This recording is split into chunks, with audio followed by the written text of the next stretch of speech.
Hello friends, welcome back to my channel. ட்ராமாக்குள்ள போறதுக்கு முன்னாடி மறக்காம இந்த வீடியோக்கு ஒரு லைக் போட்டுருங்க. வாங்க ட்ராமாக்குள்ள போலாம்.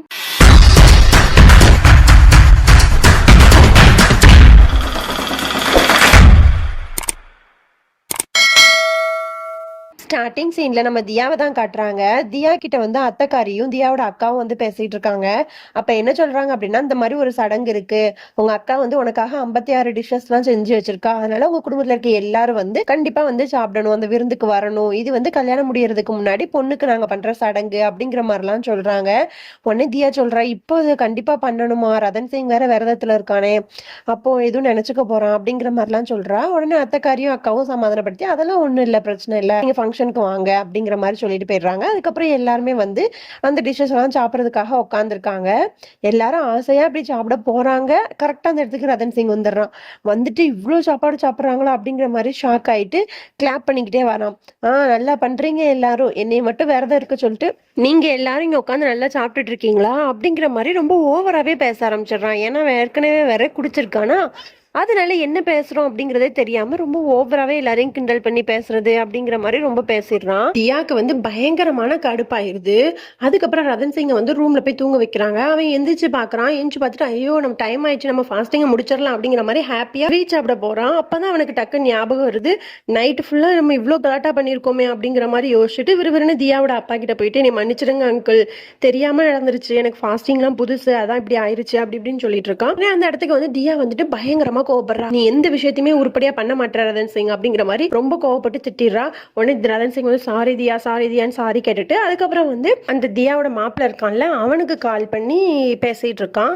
அப்போ பேசும்போது அந்த மாப்பிள்ள சொல்றான், இந்த மாதிரி எனக்கு இந்த கல்யாணம் வேண்டாம், எனக்கு தியாவை பிடிக்கல, எனக்கு வந்து வேற ஒரு பொண்ணு பிடிச்சிருக்கு அப்படிங்கிற மாதிரி சொல்லிட்டு டக்குன்னு போனை கட் பண்ணிடுறான். இதை கேட்டுட்டு ரதன் சிங்க்கு வந்து பயங்கரமா ஷாக் ஆகுது. ஐயோ நம்ம அப்பாவுக்கு ப்ராமிஸ் பண்ணி கொடுத்துருக்கோம், தியாக்கு வந்து அவனை தான் ரொம்ப பிடிக்கும், எப்படியாச்சும் இந்த கல்யாணத்தை நடத்தியே ஆகணும், என்ன பிரச்சனை போய் நேர்லயே கேட்டலாம் அப்படிங்கிற மாதிரி சொல்லிட்டு அந்த மாப்பிள்ளையோட வீட்டுக்கு நேர்லயே போயிடுறான். அங்க போயிட்டு அந்த மாப்பிள்ளைகிட்ட என்ன பிரச்சனை, என்னாச்சு, உங்களுக்கு யாரை பிடிச்சிருக்கு, நீங்க என்ன இப்படி சொல்றீங்க திடீர்னு அப்படிங்கிற மாதிரி கேட்கறான். உடனே அதுக்கு அதை சொல்றான், ஆமா எனக்கு வந்து கொஞ்சம் மாடர்னான பொண்ணுங்க தான் பிடிக்கும், அப்படி இருக்கவங்கள தான் நான் லைக் பண்றேன் அப்படிங்கிற மாதிரி சொல்லிட்டு ஒரு போட்டோவை காட்டுறான். இதுதான் நான் ரொம்ப விரும்புற பொண்ணு, ரொம்ப மாடர்னான பொண்ணு அப்படிங்கிற மாதிரி சொல்றான். அந்த போட்டோவை ரதன் சிங் பார்த்துட்டு என்னது இவங்களா அப்படிங்கிற மாதிரி கேட்கறான்.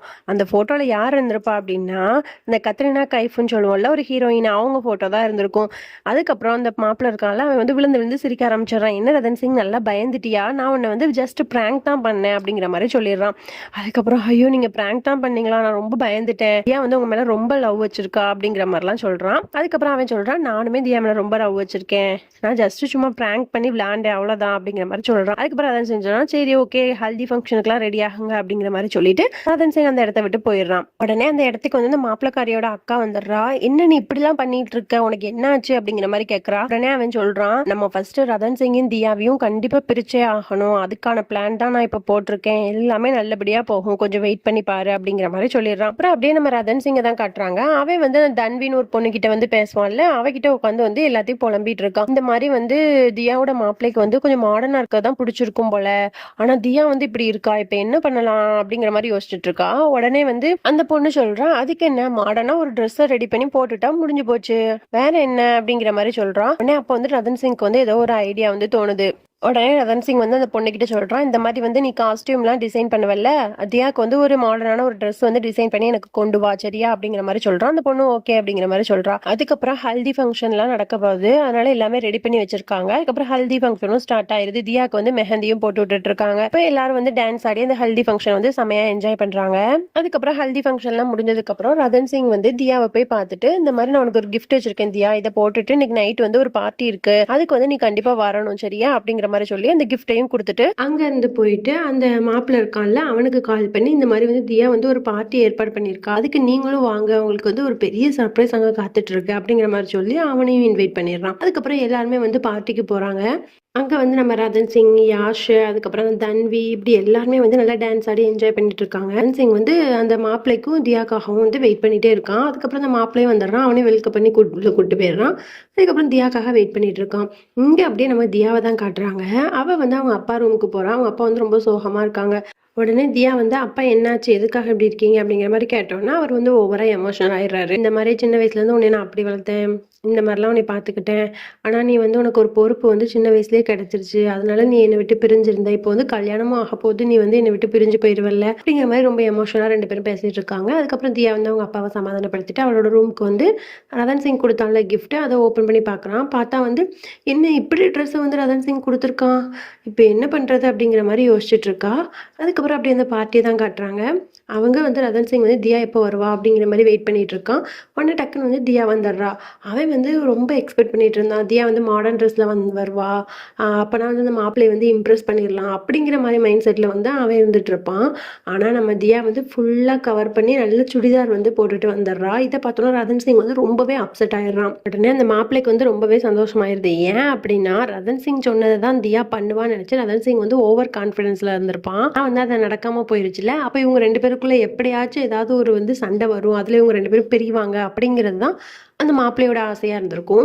உடனே அவன் தியா கிட்ட போயிட்டு நீ ரொம்ப அழகா இருக்க தியா அப்படிங்கிற மாதிரிலாம் கூப்பிட்டு பார்ட்டியில வந்து நின்று பேசிட்டு இருக்காங்க.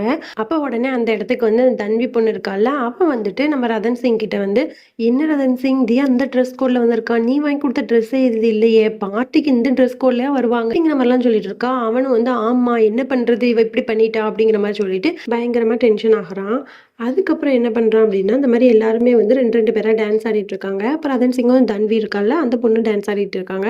அப்புறம் ரதன் சிங் என்ன பண்ணுறான் அப்படின்னா தியாவை வேணும்னே இடிக்கிறான். இடிச்சோன்னா தியா வந்து போய் அந்த மாப்பிள்ளை மேலே போய் விழுந்துடுறா. அப்புறம் டக்குன்னு தியா திரும்பி ரதன் சிங்கை பார்த்து பயங்கரமாக முறைக்கிறான். ரதன் சிங் வந்து ரொம்ப அப்செட் ஆகி வந்து ட்ரிங்க்ஸ் பண்ணிட்டு இருக்கான்.